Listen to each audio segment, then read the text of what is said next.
power to the people. No justice. No justice. No justice. Ladies and gentlemen, welcome to the revolution.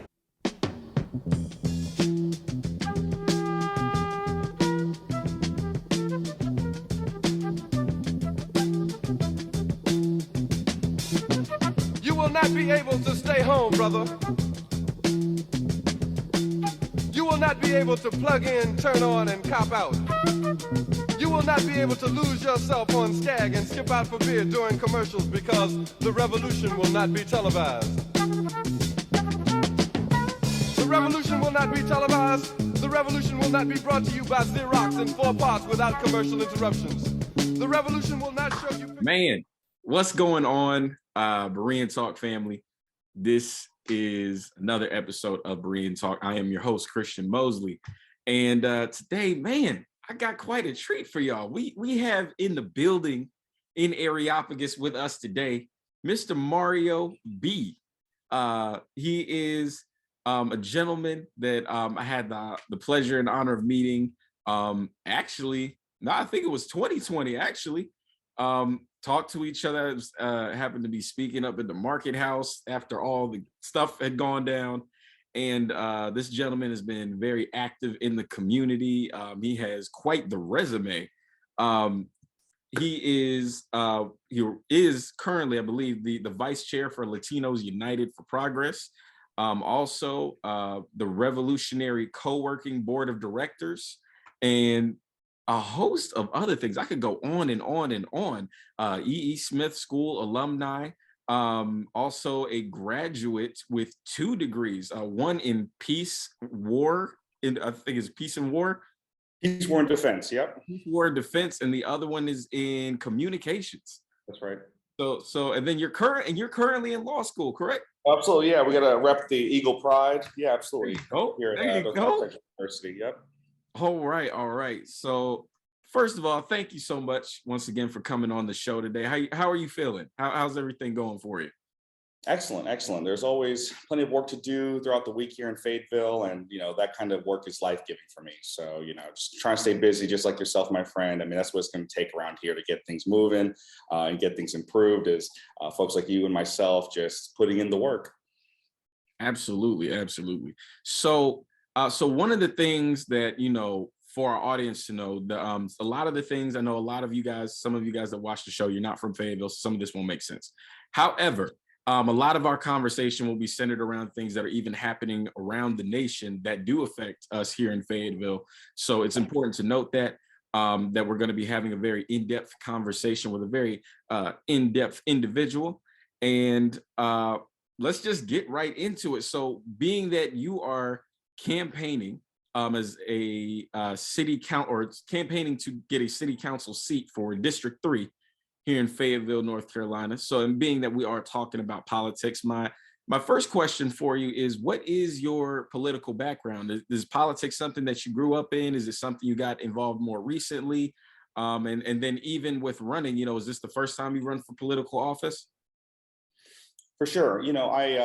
I'm glad to be able to say that, my father was somebody who took me to the polls with him. That's something that, more I speak with my friends, that's the difference maker, whether you are a young person who breaks the trend or breaks the mold and actually votes on a regular basis versus, some folks who just aren't registered just yet or don't see, it as sort of like a yearly tradition of sorts. So in that sense, coming from, being a first generation American, parents coming from different countries, we took it very seriously that we had this right to vote. So my family definitely exercised that right. And I was glad to kind of go to the polls with my father growing up. And so there was a lot that happened for me when 9/11 happened. I tell this little bit of an anecdote that, my father, who's Army retired, I went to him and asked him, Dad, what's going on? Is something going to happen to us? And he kind of gave me a unnecessarily, serious answer, because at this point, we don't know what happened. It's literally the morning of 9/11. And he's like, well, Fort Bragg is right down the road. So if someone's going to come get us, we're in the blast radius. And I'm just like, oh, come on, Dad. Like, oh, man. I know. It wasn't, I don't think he was trying to scare me, but this was just his first relation as well. So, that time period really influenced or impacted, I guess, it was an awakening for me. It was where I realized that politics matter, that, you see, George W. Bush at ground zero saying that, we're going to kind of take it to the enemy at the time. And, as a, I guess 2001, I was 11 years old, I took that to heart. And for what it's worth, it was, I guess there's a term for it now, they call it neoconservatism, was how they referenced, the George Bush era of politics. And that was basically my intro into this world. So, throughout high school, I did the speech and debate thing. So, every, weekend we're going to different schools and arguing these top, headline news type issues with other folks and having these debates. So I was always really steeped in it. In college, same thing. I ended up at UNC Chapel Hill, and just, being engaged in politics was an expectation. It was, whether it was because of your classwork, and certainly peace, war, and defense being my major, it was all about, what are we doing in this age of terrorism? So, that really impacted and influenced me sort of to begin with. It was very much a foreign policy focused kind of mindset. Now, I really didn't have too much, I guess, regard for the local stuff. So when it came to what's actually happening with your municipal government or your state government, none of that really registered for me. I was there debating sort of like, if we go to war with this country, if, does it make sense to do that, strategic move, in that, part of the world. These are the kinds of politics that I was sort of steeped in. And that started to change. It started to change once, I finally got out of undergrad. I started to meet more and more people that were working on, I guess, the day-to-day stuff, the stuff that happens with, ordinances and municipal regulations and laws on the local level. And it kind of reformatted a lot of my thinking. Certainly the national politics of the day certainly helped change that too, because it was one thing when, as someone who voted for the first time in 2008, I voted McCain. You know what I mean? That was what I thought was what good children of Army soldiers did. We voted Republican. That was the thinking. Same thing with Romney. And I didn't really think about beyond just what I sort of was comfortable with or familiar with, the foreign policy. But then came the Trump era. And even before the Trump era, I started to kind of question, I guess, what I considered to be my conventional wisdom when it came to these topics. And the more I started to, I think, actually care about these issues and actually care about the people on the other side of policy, not just because I was debating in school or just kind of playing a caricature of what I thought it meant to be a part of politics, period. My perspective changed. My perspective changed on a lot of issues. There was actually a time when I got invited to be on a panel on CNN. There's actually, if you go on right now, you go on CNN.com and their YouTube, you'll find me and a couple of other people speaking on immigration. Oh, wow. And at the time I was a registered Republican, and everything I'm saying, like literally the producers are like, wait, did we have these people mislabeled?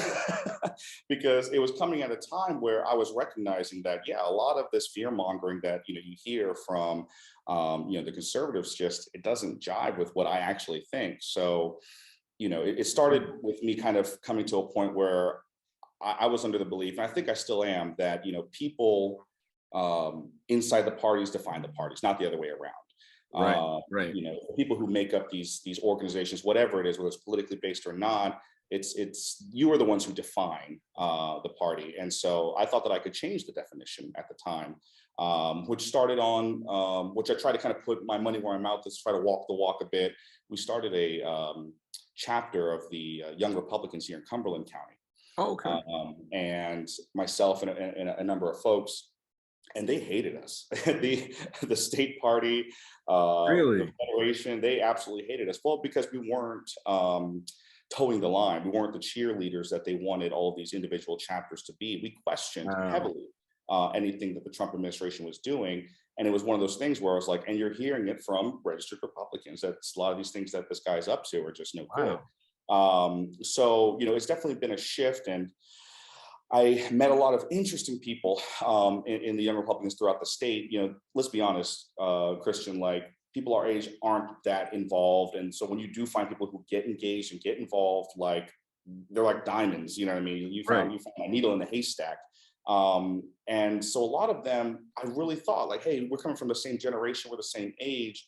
We don't care about these LGBT issues the way some of the old folks do. We don't think about certain issues the way the old folks do. Let's start changing the way that we define this party. And privately, they got it. They would tell me up and down, yeah. But when it came time to like make moves and make those adjustments, it was radio silence, as they say. And so there was a lot of that for a while. And it got to the point where it stopped being about the work, and it ended up being just sort of like I'm not sure what the analogy is here, but where it's like, you're dealing with pettiness and sort of drama. And it's like, wait, I thought I was trying to make a difference here, not trying to sabotage, people's, whatever personal kind of issues they have, interpersonal issues that they have.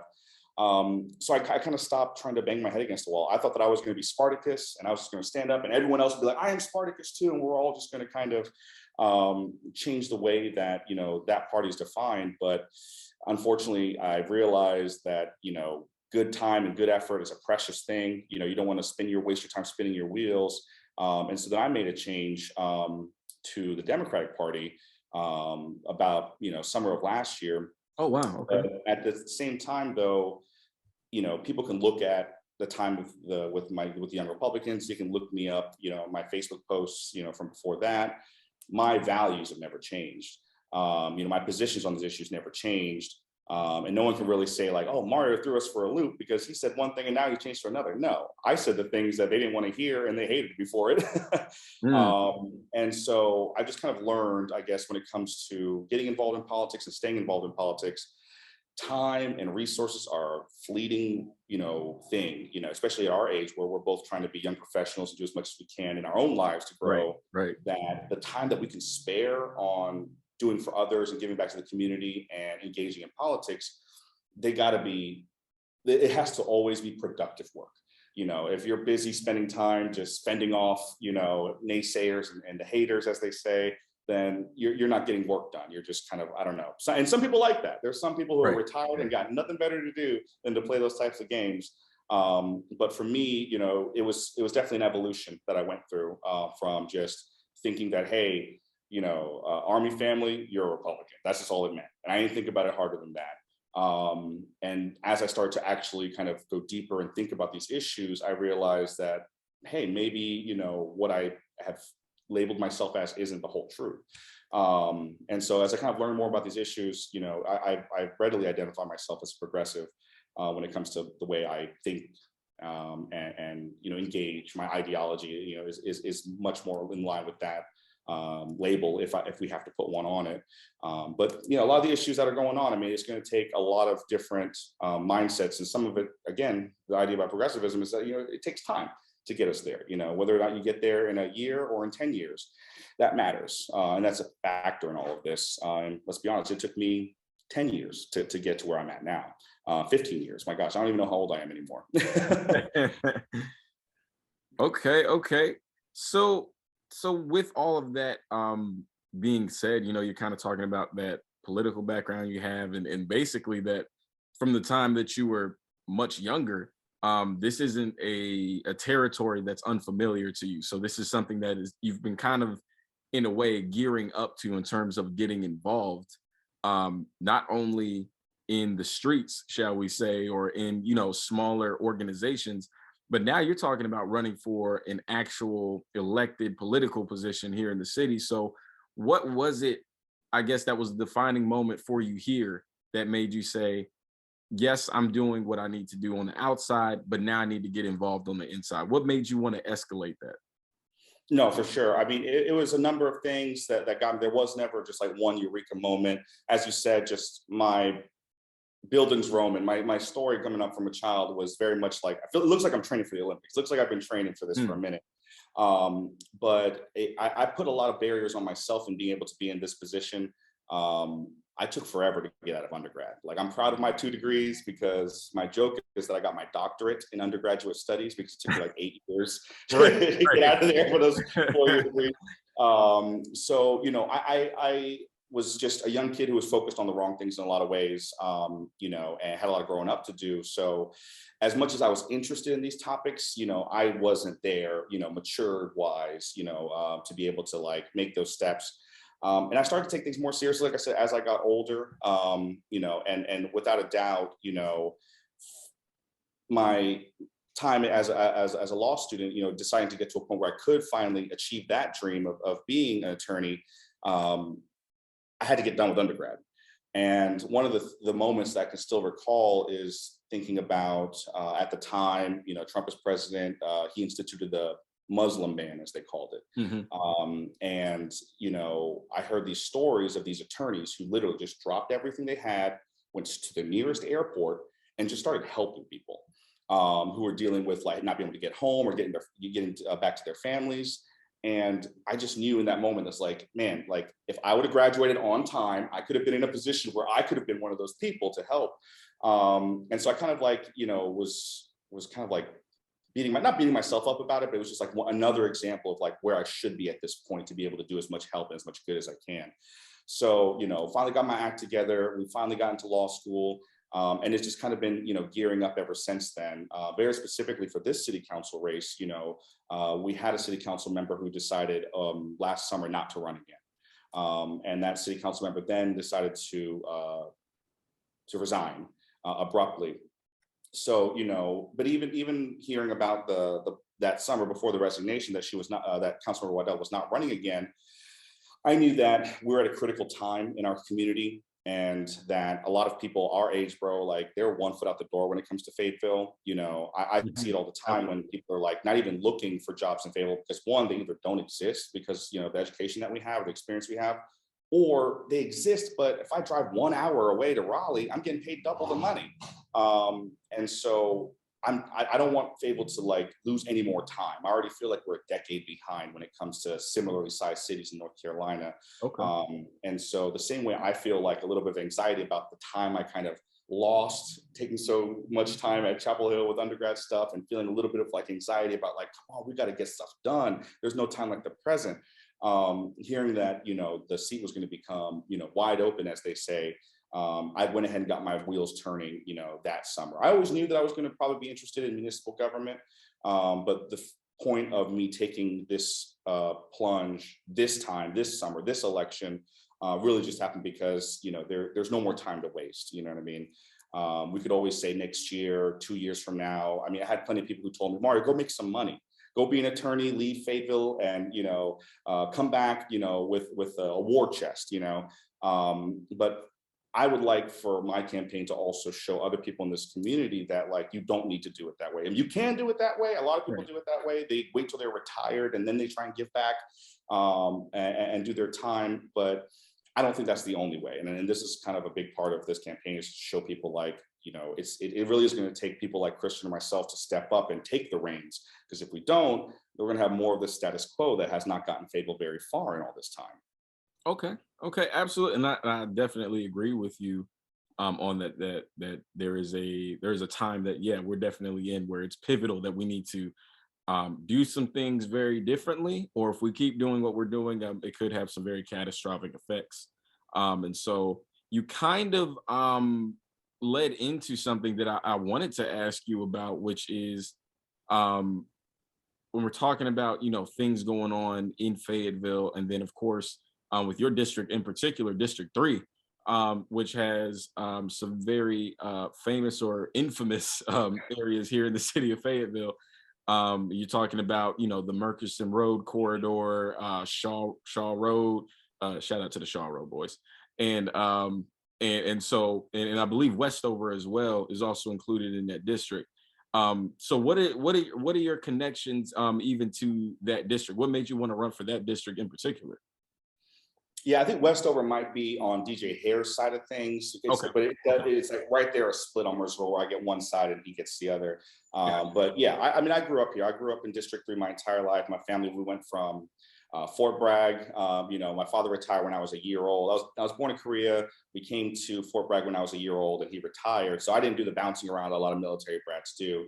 And we were actually in a trailer park when he first got out, because he didn't receive the kind of medical disability that he was expecting. But, you know, once we got things together, we eventually ended up at the Greens. It's on the corner of Ramsey and Country Club.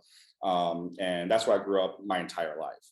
That's still my residence. That's still where I hang my hat and call home. You know, if I got an apartment in the Triangle, it's for school basically. Right. Okay. But you know, it's the Greens is home. You know, growing up, Lucille Souders, you know, elementary school. They sent us to Pine Forest because there was some redistricting happening for middle school, Right. but for high school, I was back at E. Smith. And I'm really proud of, you know, my high school and all the ways that like they just gave me a lot of opportunities to be able to get to where I'm at and instill a lot of values in me. And so my ability to work and assist with, you know, the scholarship committee, for example, that I sit on now, and just with the Alumni Association in general, you know, a lot of the work that I do in District 3 as it is, and this is why I say to a lot of young people who are interested in this kind of work is, or eventually being able to run for office, is that you don't need a title to do the work. You can do a lot of amazing things for your community just as an individual who has the time and the spirit and the interest to give your time in that way. So, you know, seeing a lot of the rumors about whether or not they're going to keep 1800 Seabrook where E. Smith is located, whether or not they're going to build a new school, whether or not that new school will be E. Smith. There's a lot of changes that are on the horizon that I want to be in a position to make sure they do it right by that community. Because, you know, if things go the right way and we're able to acquire a new school, that's a neighborhood that I don't want to see losing, you know, what they used to have was a high school with a lot of, you know, great reasons to move there. I don't want that building to just become an empty edifice where, you know, another missed opportunity happens for that area, because Mercer Road has had a lot of time where it's been ignored, plain and simple. We've seen grocery stores come and go and not a lot of action come in afterwards. And a lot of the problems that the area is facing, you know, they're generational long. Like, I mean, it's been not taken care of. It's been not prioritized for so many years. And we're just continuing to bear the bad fruit of people just not, you know, investing enough time into this area and realizing that when you come to Fayetteville, you come through Murchison Road. You know what I'm saying? When you think about, you know, the heart of the city, you know, a lot of the community lives here. The folks that have lived here for generations live here. So just making sure that, you know, as the Amazons start to kind of come in, as we start to kind of grow as a community, that you're not there, that folks that have truly invested in this community are not missing the boat, if you will. You know, that they also get to grow and thrive with all these changes that are on the horizon. And because I've lived there my entire life and I know this community and I work in this community, I'm committed to making sure that they do not miss the boat, that every kind of development and any kind of progress that comes is always going to have that area, you know, front and center as far as I'm concerned. Because again, for too long, it's just been neglected. And this goes back to what I said about the young people feeling like, you know, hey, I'm thinking about coming back to Fayetteville. Where should I move to? Murchison Road.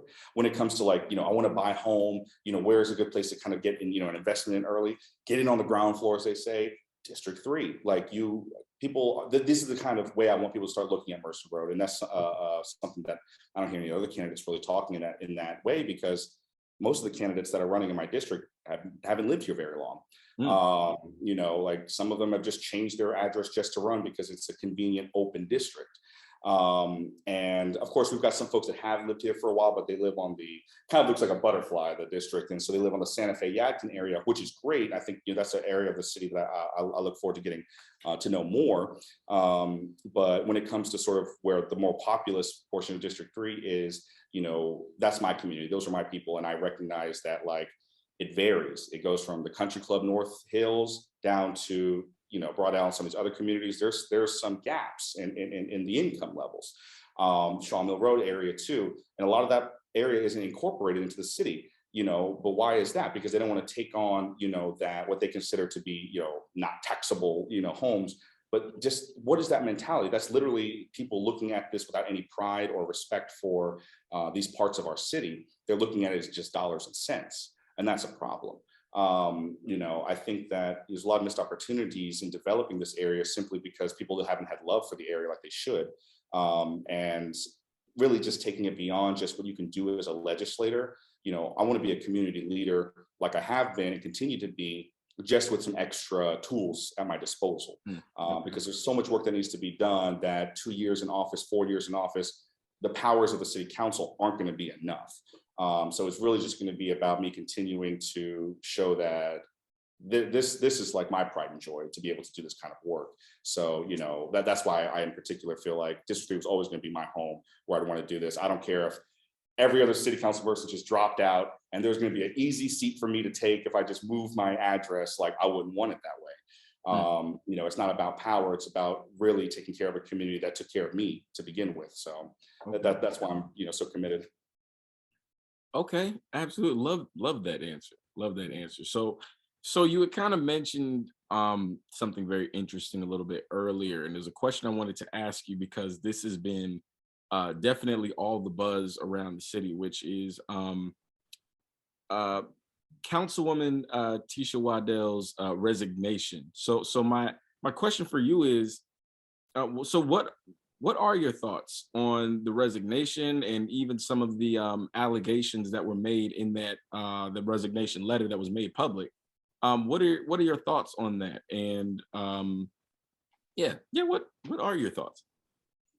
Yeah, Councilmember Waddell, you know, she was somebody that when I finally graduated, as I mentioned before, it took me a little bit. When I finally graduated and got back to Fayetteville, I reached out to her, and I reached out to, at the time, he was a state house representative, Representative Floyd, because those were my elected officials for where I live. And I asked him for a coffee meeting, you know, and Councilmember Waddell, you know, was great about having that sit down with me. And I made no qualms about it. I said, hey, there's going to be a time where I feel like maybe you move on and I want to be able to step up into that seat. So we've always had that kind of, you know, open dialogue when it comes to just doing the work of the city in that sense. And so I was surprised when I got a phone call, you know, several months ago saying that, you know, hey, Mario, I'm having a meeting at this local church. And I didn't get much beyond that. And of course, at that meeting, you know, she arrived and said that, hey guys, which everyone in attendance, there was, you know, probably about a dozen folks there, where she announced that 3 minutes ago, I left my badge and my city phone, and I emailed, you know, I sent the email out to the city council, the city manager, resigning, and then also, you know, the other 4 or 5 pages, as you mentioned, with some other content. And so she read the email out to us, just page by page, and obviously stopped for questions or if, you know, there was any clarification needed. And so, you know, it was definitely like, whoa, you know, because, you know, she'd already announced that summer that she wasn't interested in running again. And then certainly, you know, with things that she feels like she saw and what led her to feel like this was, you know, the move to make, you know, I didn't, you know, get into too much nitty gritty with asking her questions that day. And even since then, you know, the communications between myself and Councilman Waddell haven't been, you know, that constant as far as the allegations go. But, you know, reading the bevy of sort of details, I mean, myself, like most people in Fayetteville, want to see some kind of investigation happen, plain and simple. Because I do agree that somebody feeling that they needed to take this drastic of a step isn't doing it for funsies. They're not doing it just because they want to, what is the term? Just this isn't political theater, you know, in my mind. There's something more to it when you're willing to kind of risk or gamble with your own political career by resigning in this way. It must be something to it. You know, thinking more deeply about that, you know, I think it's interesting that the audit committee came with a recommendation to city council to do an investigation. The mayor recused himself from that vote, which makes sense. But there were a number of other city council members that were also named just as much as the mayor was, and they did not recuse themselves. Had they recused themselves, the audit committee's recommendation would have been accepted. And I think that a lot of that backlash, you know, rose over the week. And I'm sure you've heard recently that they have gone back and said, okay, let's have this other, you know, city board, the ethics committee, do an investigation, which, you know, to me is like, you know, oh, we try to get away with it like we always do, without, you know, hoping that the rest of the city just isn't paying attention to what's going on in City Hall. And, you know, there's been some good reporting from City View and from Fayetteville Observer about all this. And I would like to think that just people are engaged, people are paying attention to what the city council has been up to. And so they didn't get away with it this time, and they decided to kind of double back.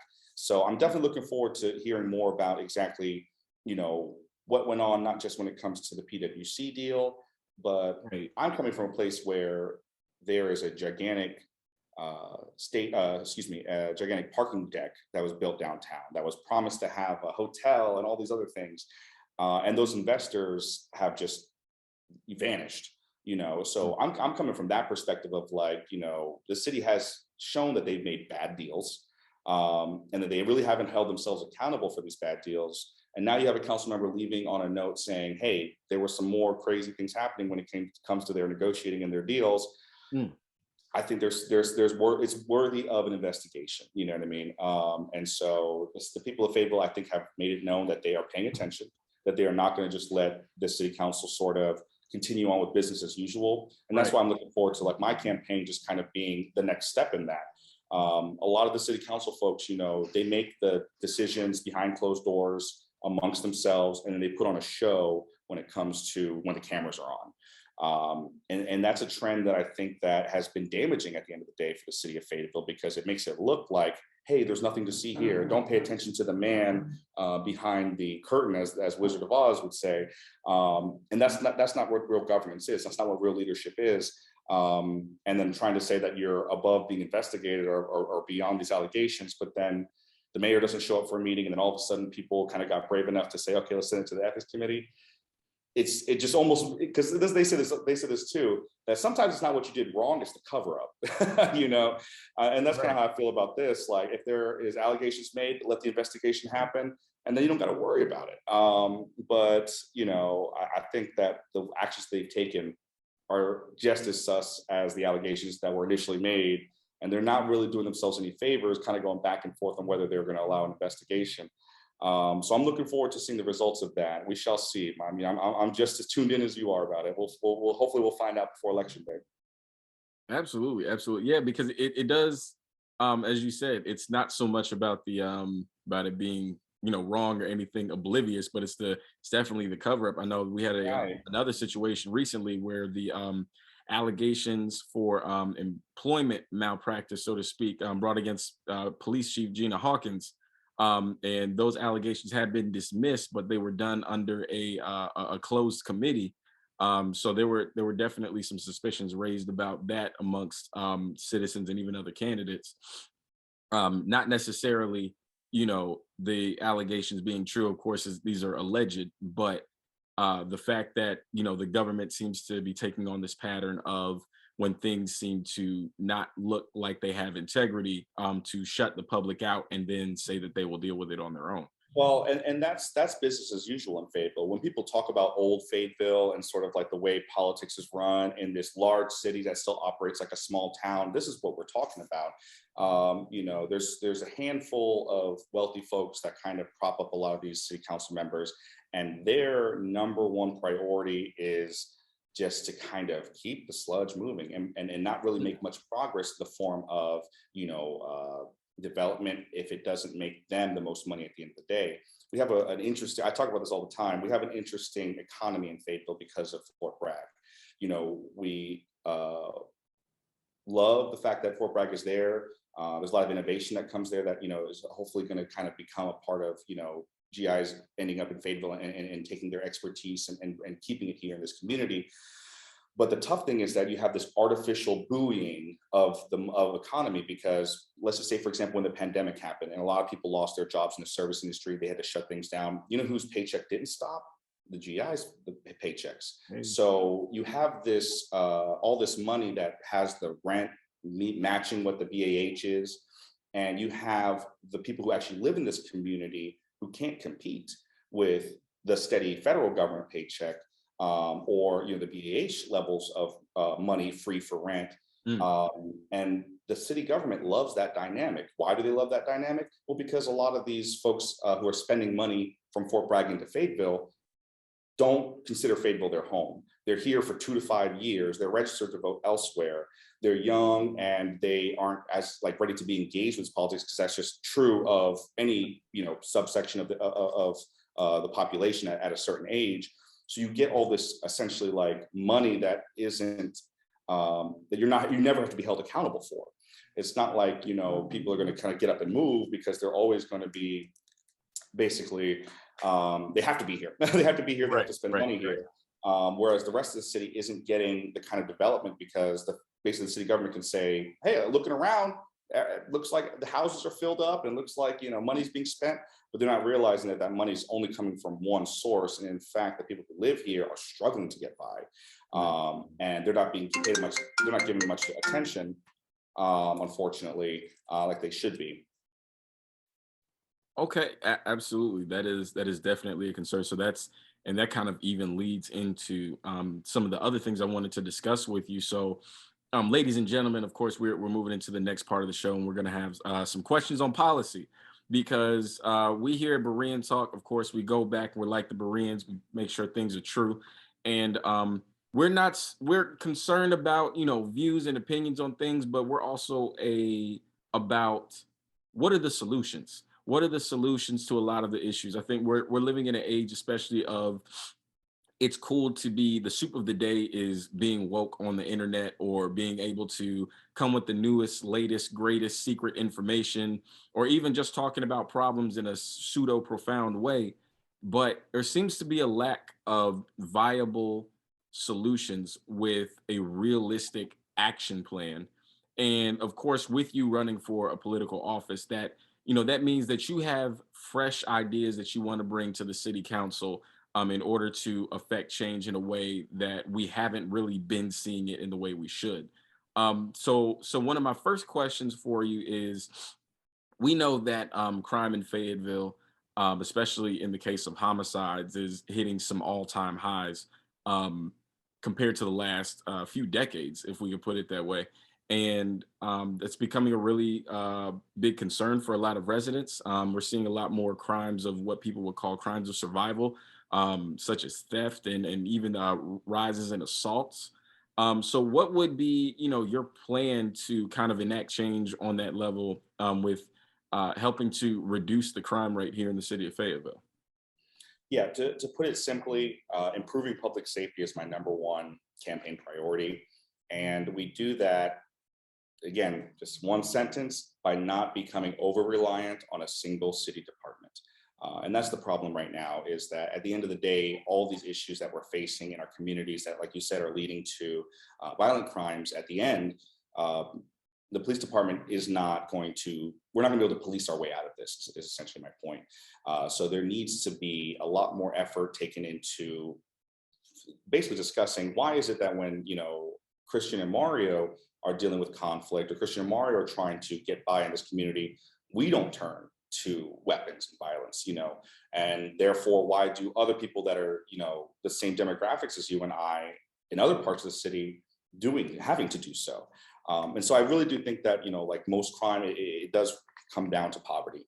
And one thing that we know about Cumberland County, which, is what encompasses Fayetteville, is that we have been a tier 1 economically distressed community. And that's a designation that the federal government designates since 2015. And what that shows is based on a study that basically said that if you are born in poverty, or if you're born poor in Fayetteville, we're one of like 10 cities in the entire country this is true of. If you're born poor, you're more likely to be even poorer than your parents were if you stay in Fayetteville, North Carolina. And that's like the opposite of the American dream. Your parents set you up, or there's opportunities to where you can break the cycle, as they say, and take it to another level. But that's literally not true in Fayetteville. And it goes back to what I said before. We've continuously been moving our economy, or our economy has been artificially buoyed by the money coming out of Fort Bragg, and we haven't made the necessary investments in other parts of this city. And this is, again, the poisonous fruit of the lack of labor and the lack of investment into our communities. So, I say that to give, an idea of where I'm coming from when it comes to this issue. The idea that we're going to have a police on every corner is not the solution.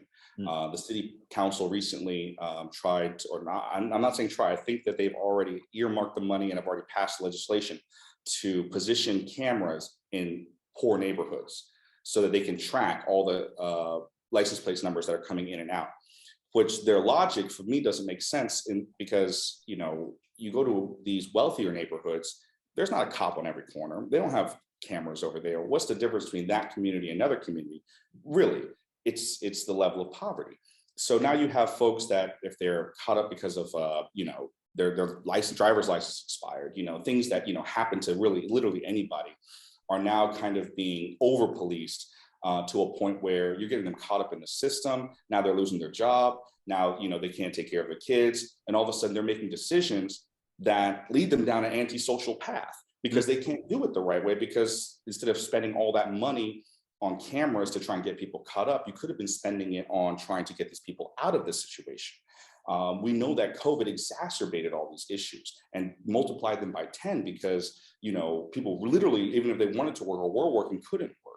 And, we've been terrible about the way we've handled ERAP, the Emergency Rental Assistance Program, because our municipal government, our city government, literally forgot to add a checkbox on the application that said what your income level was. So basically you had people who didn't qualify flooding the application system, making it that much harder for people who qualified to get their money and therefore were more likely to get evicted.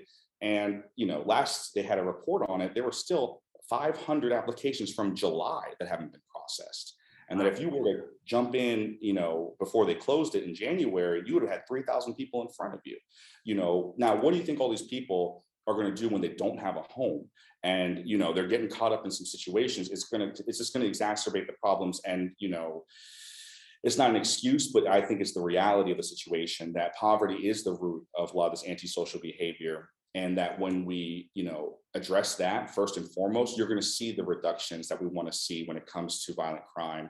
But that's, again, a macro answer. If I'm talking about something that needs to happen, tomorrow, because a lot of stuff that I just described isn't going to happen overnight. But, if I had a magic wand, I was able to make policy happen literally this coming week, whenever these shootings happen, or I'll give the example that I've given, or that people are more familiar with.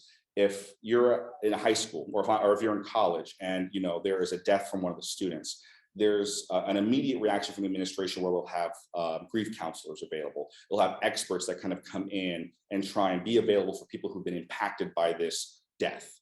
And I think that is an idea that we need to kind of remix whenever there's these shooting deaths here in Fayetteville. So if there's a community who just are getting rattled because they just had 2 people outside killing themselves or killing each other. We've had so many domestic abuse situations that have risen to killings. Just this past month in January, we had another one. But there's been so many examples of that. What are we doing to heal this community now? Because you just had a blow that is now going to have everyone kind of like on edge and feeling like, man, do we got to strap up, and do we need to start looking over our shoulders? You're agitated. You're just kind of in a weird place where if you don't have, professionals able to kind of say like, hey, what went wrong here? How did we as a community allow for, any type of violence? We can't be in everyone's home for the domestic stuff, but, any type of violence, any type of crime that's going on, it's going to take that kind of community engagement to go along. But easier said than done. People are busy with their own lives, and that's where I think community leaders have to come in and facilitate some of these kinds of opportunities for discussion, opportunities for addressing the needs. Why was it that no one noticed that there was all these comings and goings there? And it doesn't necessarily need to involve police if it's literally the difference of saying, hey, it's because we haven't had streetlights on in a while. It's because, this house has been run down and we haven't gotten together to get the city to condemn it or bulldoze it or, for all of us to buy it and repurpose it into a community garden. There's 1,000 solutions that all kind of root in our communities, basically realizing that it is on us. It's not on the mayor. It's not on the police chief to fix all these problems, because at the end of the day, they can't.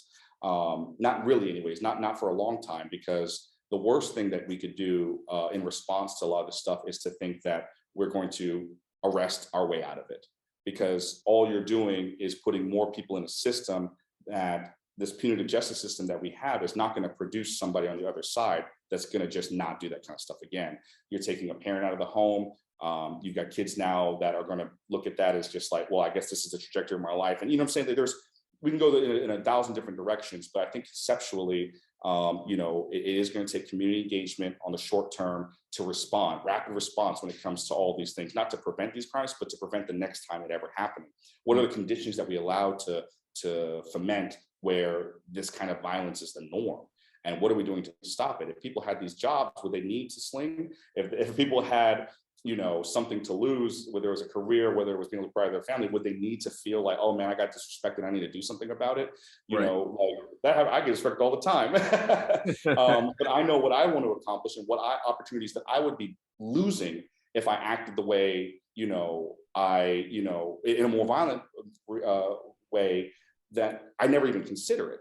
So why is that not true for other people? Well, it's because we haven't given them those additional opportunities. We haven't given them another way forward. So when you're left amongst 2 or 3 bad options, it's going to be bad either way. So hopefully that is a comprehensive enough answer. I think there's a lot of good reforms that are coming up. The city police has talked about the violence interrupters, but the thing about when they talk about those violence interrupters, they're talking about the same thing I am, but the big difference in what they want and what I want is they want to have it as an arm of the police department, which is a problem right there. Because now you got people not trusting these violence interrupters because they could just as easily take a statement and anything can and will be used against you in the court of law. And we need to recognize that this is a problem. I did the Citizens Police Academy, and I learned a lot while I was in there about just, the way our specific police department operates. And one of the funnier little anecdotes that they shared, and I don't think they realized it was as much of a problem as they thought it was, but they were talking about human trafficking victims and how they always had to find the least cop looking cop. They had to find the skinniest young man or the most, the youngest looking young lady officer to come talk with these people because they didn't trust the police. That should tell you right there that the police should not be in charge of helping this person. There are other departments, whether it's the social work department, caseworkers, there's experts in these fields that can better, help people and better, take them to a better place or to get to a better situation. And then obviously find, whether or not there's, a pimp or any other terrible things going on with human trafficking. Right. But you're already limiting your ability to help that person to solve this problem when you only have one department working on it.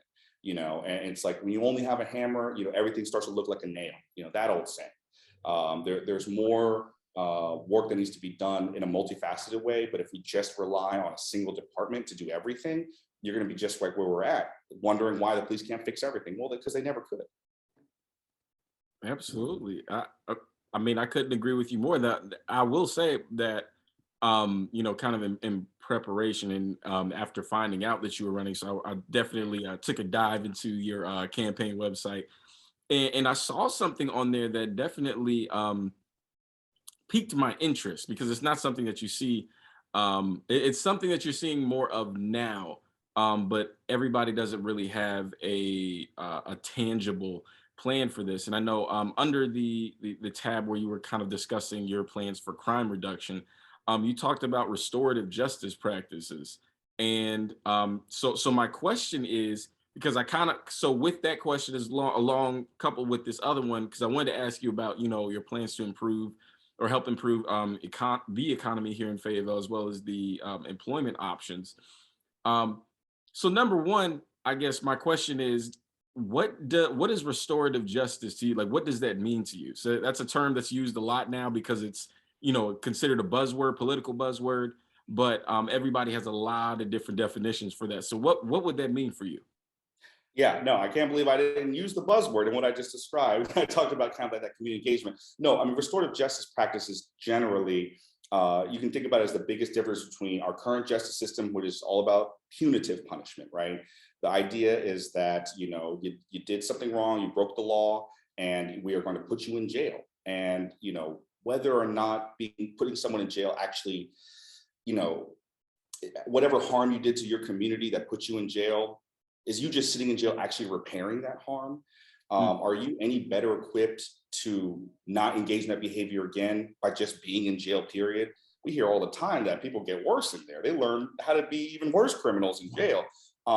So when you consider a restorative justice model instead, we're talking about actually having people who have, have done their offense, they have done their harm, and we know that they had their due process, they've been judged by a jury of their peers, and now at this point we're having to decide, how do we actually repair what you did to the community, and how do we always keep in mind that eventually you're going to get out? how do we reintegrate you back into that community? Mm. And so the second that you look at it from those lenses, like, you know, the idea is that you're going to actually have a direct improvement on, you know, it's basically, we had this bad situation happen. How can we make sure it never happens again? How can we improve on that situation? And a lot of people think about restorative justice in terms of like low level offenses. You know, in Durham, they have this group called Restorative Justice Durham, and the district attorney there will literally refer cases that he feels like, hey, this makes more sense to go to Restorative Justice Durham than it does, you know, a judge who's just going to sentence this person. And some of it is low stakes. You know, we had like a young man who took a phone out of a car. You know, he was just walking by the neighborhood. He saw a cell phone, door was unlocked. He took the cell phone. So younger person, and it was instead of throwing the book at him and having, you know, larceny, because, you know, a phone is $1,000 nowadays. You're already at like, you know, Right. second degree larceny because of how expensive phones are. It's past that $500 threshold. But anywho, they were willing to dismiss the charges if they had a restorative justice circle, where basically it was him, a parent, because he was allowed to bring somebody, the person who he harmed, another member of the neighborhood, even the arresting officer. And, you know, the idea was that let's discuss exactly what you did in your harm, better understand, you know, and by the end of this, they came to a repair agreement where now this young person was going to like help out this family or this elderly person whose phone they took, mowing the lawn, so they could earn money to be able to get a phone, because they found out that actually he was having a hard time in school because he was getting bullied because he didn't have a phone. You know, you learned a lot, but all of a sudden this community came together to kind of make a better situation out of it. Now, again, that's an easy answer. There's violent crimes now. There's tougher situations that aren't as, you know, oh, I can get behind restorative justice for young people. You know, this is something we learn about in law school. There's been examples where, again, it's very step-by-step, incremental, but we've had people, family members who their loved one was murdered, and the murderer, you know, was somebody who is, you know, behind bars and serving a life sentence, get to a point to where they went from, and again, the one big thing about restorative justice practices is that they're all voluntary, right? You don't have to engage in them if all parties aren't agreed.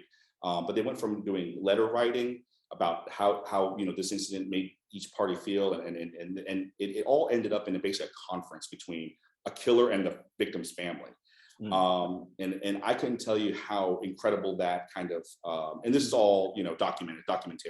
This is all from a documentary, I should say, because the folks in Vermont have like been doing restorative justice practices since the 80s. And so they've gone through all these levels. They've even, like I said, to the point they're dealing with murder situations or you know, sexual assault type situations. And it's not always necessarily with the victim. Sometimes it's with a victim from another crime, but somebody who's a part of the system now, to where, again, I can give you a million examples, because this is like a very a part of the academic field that I'm really interested in, because like I said, even these examples that you wouldn't think you'd be able to convince somebody of, like, this could actually have a positive impact, or we could actually do this better than just throwing someone behind bars or throwing away the key.